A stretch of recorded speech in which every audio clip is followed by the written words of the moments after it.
I'm Emily Curitan. I'm a reporter with Oregon Public Broadcasting, and I'm joined now by the co-writers and co-directors of The Falconer, Shauna Winslow and Adam Schoberg. Shauna, welcome. Thank you so much, Emily. It's such a joy to be here with you today. Yeah, likewise. And Adam, thanks for joining us from Lisbon, Portugal. Happy to have you here. Thank you so much for having us. So I'll start with some praise. I found this movie just delightful and refreshing, and like such a nice salve for the soul almost to watch something about friendship and sweetness. So thank you for putting that in my life. I have to ask, this is a true story. How did you guys come across this story? Oh, Adam has to take this question.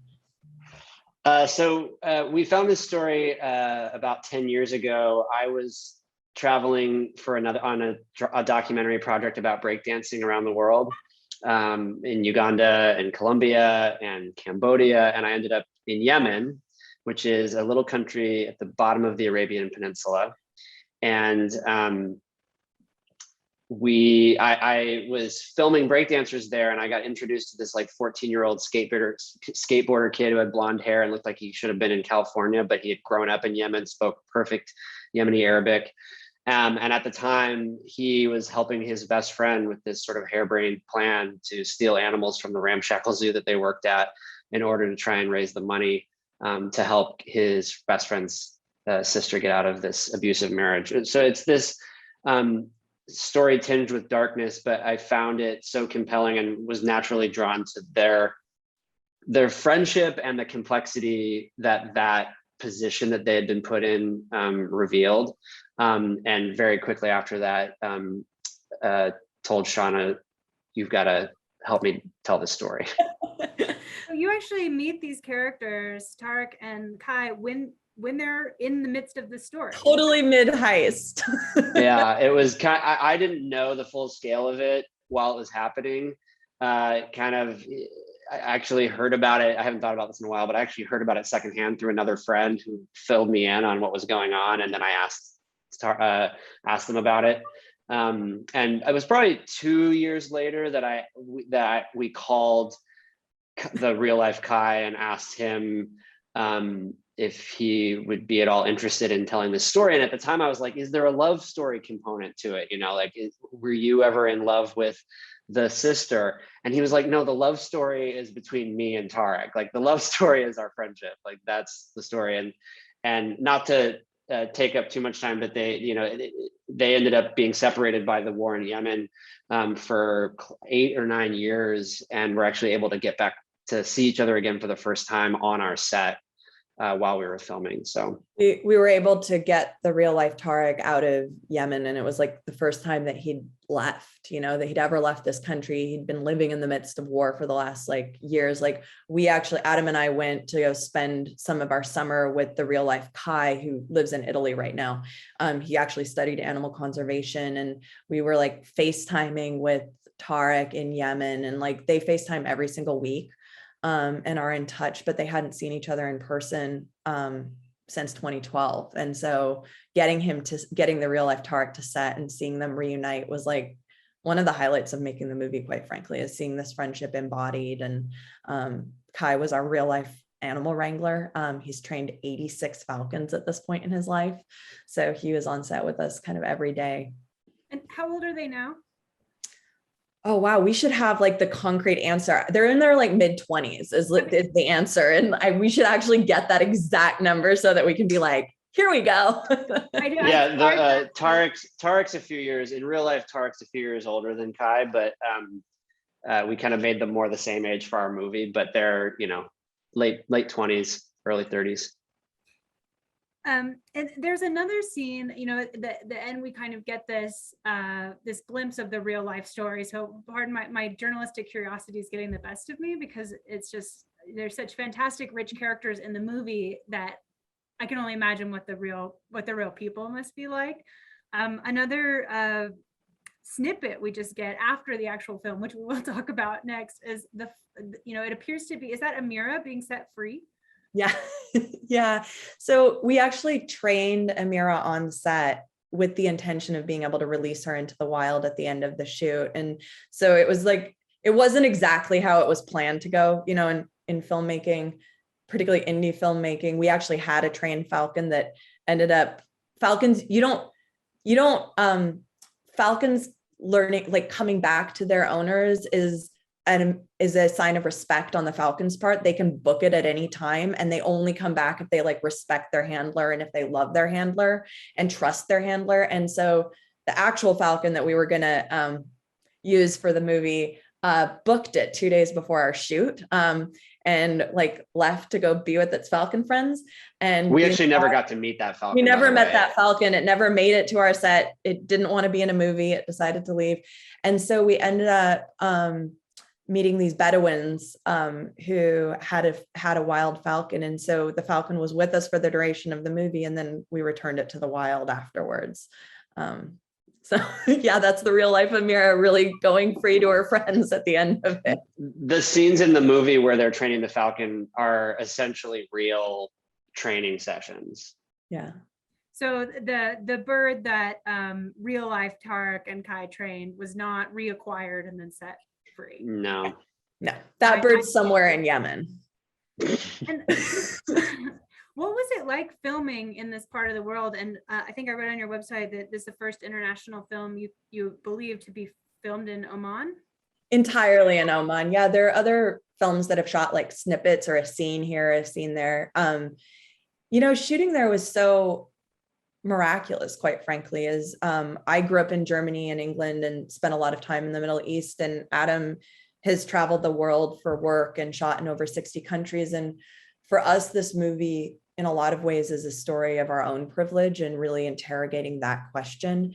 And so when we set out to make it, it was always a goal to make a movie from the region and not just about the region. So often the Middle East is painted in these broad brushstrokes and really reductionist. And so shooting there, it was about really building a team of people from Oman who were a big part of making this movie. So we had Musa, who's on set, who is our associate producer, and all of those village women in the wedding are actually women from that specific village that the movie now takes place in. And they helped us plan that wedding, and they were like the aunties on set. The character of Alia is like an actress in Oman, and she was just a huge part of embodying that character, but then also working with us on the script so that it was really authentically also her voice as a woman in that culture, taking a stand for herself. And so it was just, it felt really miraculous to get to collaborate with people to tell a story from that place. Can you, you've given some examples, but this sentiment of making a movie from a place and not trying to be an outsider, making a movie about a place. Can you talk more about that ethos as you approach the film?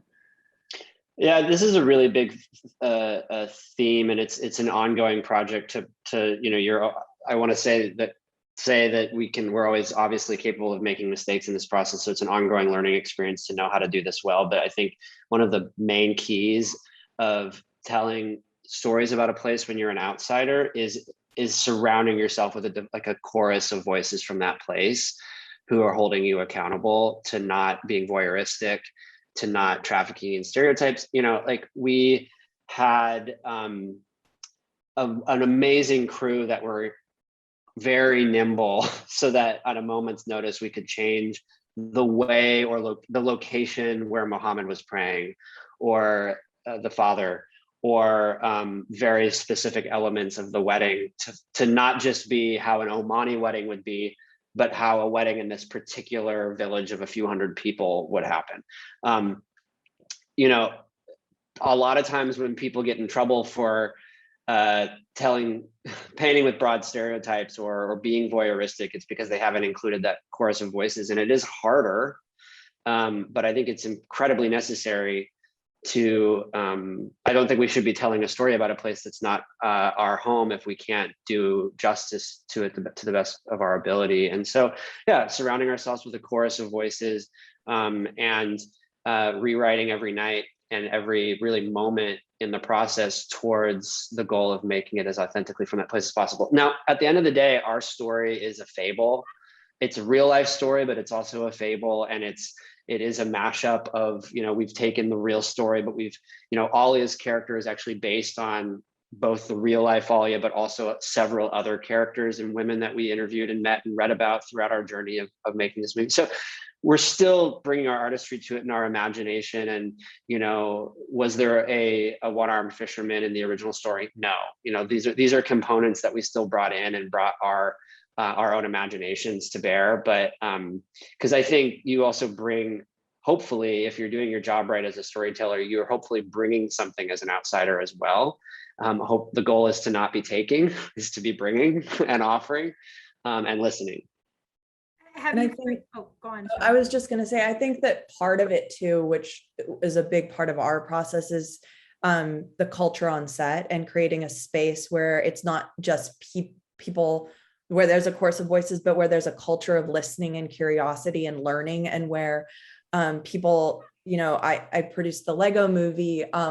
And what I'm really proud about in that film is that we created a culture in making that where like the second assistant editor could pitch a joke and it would be built into the movie if it was a great joke. And I think that's something that we did on set with our movie, whereas directors and writers, we had such a clear vision of what it needed to be at the end, and we knew the narrative arc, but we also were really open for collaboration from a lot of corners, which sometimes drove our crew a little crazy because it takes a little longer sometimes to arrive at that deep, authentic truth. But it also allowed for a level of authenticity that hopefully resonates with people. And have you screened this in the Middle East? You know what? We haven't yet. This is like our first taking it out. We haven't screened it anywhere. This is our first go. So I would say we've gotten a lot of feedback from people and notes from people in the Middle East that have watched it. You know, our co-producer, Dana Balou, is this incredibly fierce, successful Lebanese filmmaker. And, you know, we've gotten a lot of notes from people that worked on the movie and been really open in that process. So it's been iterated with voices from the region, but it's not been shown to like an audience because you're the first audience we're showing it to. So it's super exciting. Like we're excited to be able to start sharing this with the world.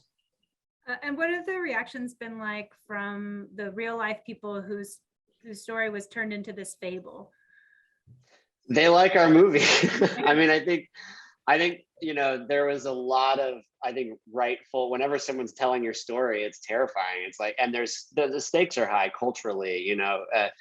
Tariq still lives in Yemen, which is, even compared to Oman, a very conservative culture, where a lot of these story elements around the personal nature of Alia and her divorce are often kept very private. And so we had to be very respectful in what could be shared and what we could include and what couldn't be included. And so we were very relieved at the end of the day when all parties watched the movie and liked it. And I think we're delighted in the ways it's different and delighted in the ways that it captured their friendship and the story. So what did you learn? I mean, we're talking about a story that stuck with you when you first heard it in its real life form.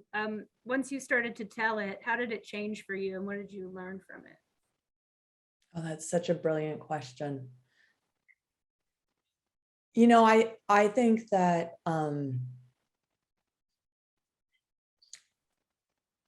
I think as someone who's grown up internationally and lived in a lot of different places and oftentimes been someone who had the privilege of leaving, Kai's story is so much a story of my own. And I think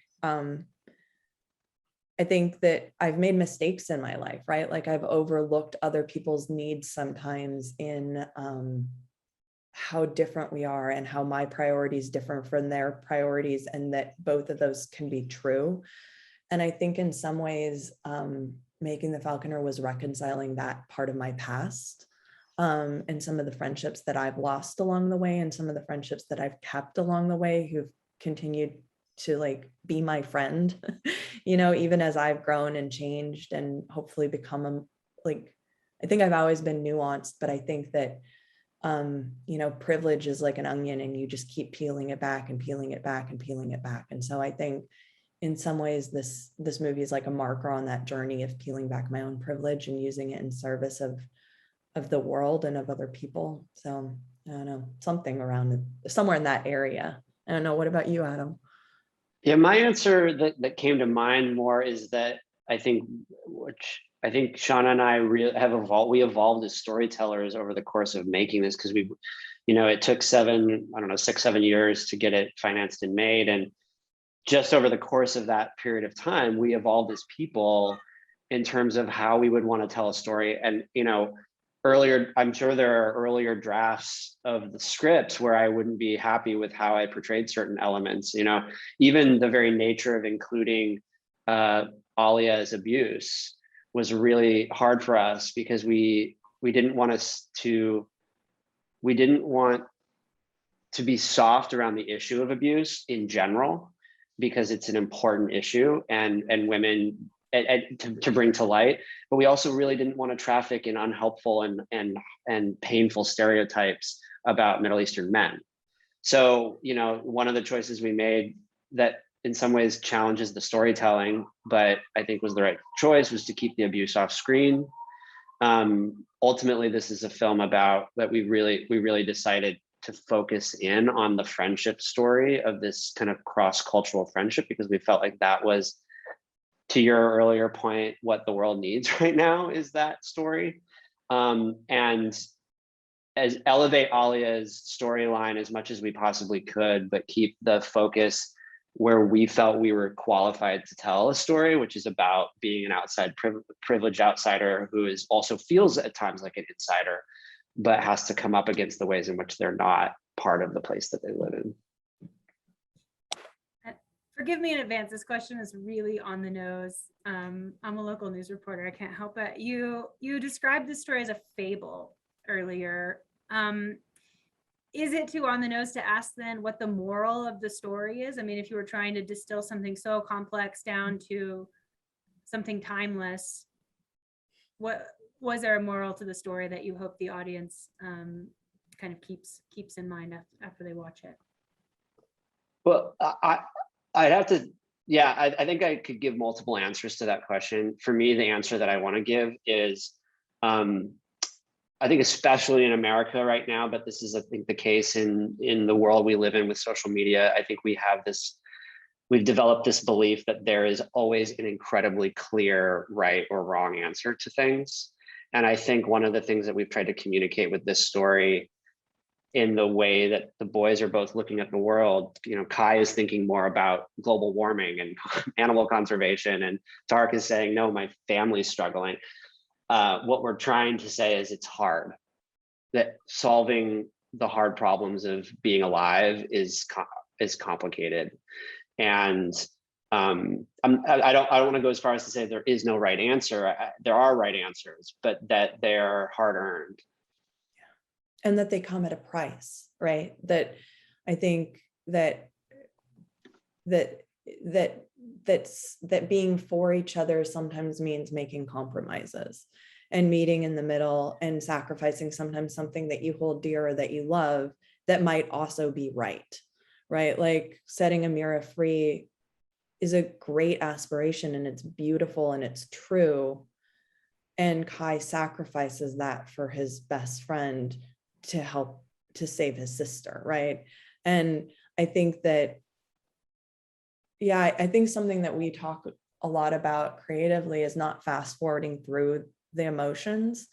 And I think that as a world, oftentimes we fast forward through things and want to get to a fast conclusion, and people get stuck in the middle or get run over in that. And so I think having that patience to live in the ambiguity and the struggle of friendship, but then being committed to friendship, right? Like, I think that that's the other thing that I would hope people take away from the movie is that friendship can survive differences, but it requires curiosity, and it requires tenacity, and it requires sacrifice. And I think this friendship is a friendship that has outlasted so much. And I would hope that inspires people to be friends with other people that are different than them. Well, is there anything else that you want the Ben Film audience to know about this project, which again, I just it really gave me a boost when I watched it, that you want our audience to know about that I didn't ask you about? I'm just really excited for people to watch it. it's so hard to make a movie, and it's so meaningful to finally get it the opportunity to show it to any and all audiences. So thank you for watching our movie and giving it an hour and a half of your life. Yeah. You know, I think we make movies for you. Is the reality is that as we were making this movie, we were making it for ourselves and to ask hard questions of ourselves and also remain inspired and hopeful ourselves. But as a storyteller, we're always making it as a gift for the audience too. And I hope that you receive this as a gift, and that it's a present that we spent a lot of our lives making to hopefully give like a little snippet of hope or a little bit of travel euphoria, that like maybe going to a place that you can't just pick up and go to right now. Yeah, it's a present. Oh, well received. Thank you. I'm happy to be among the first to get to enjoy it, and all of your hard work in telling a story truly, with a lot of poignancy and a light touch for some of the issues that could have been like black and white, or like, this is wrong, we're judging this. So thank you for that. And thank you so much for talking with me today, Shauna Winslow and Adam Schoberg, co-writers and co-directors of The Falconer. It's been a pleasure. Thank you, Emily. Thank you so much. Have a great day or night, wherever we're at.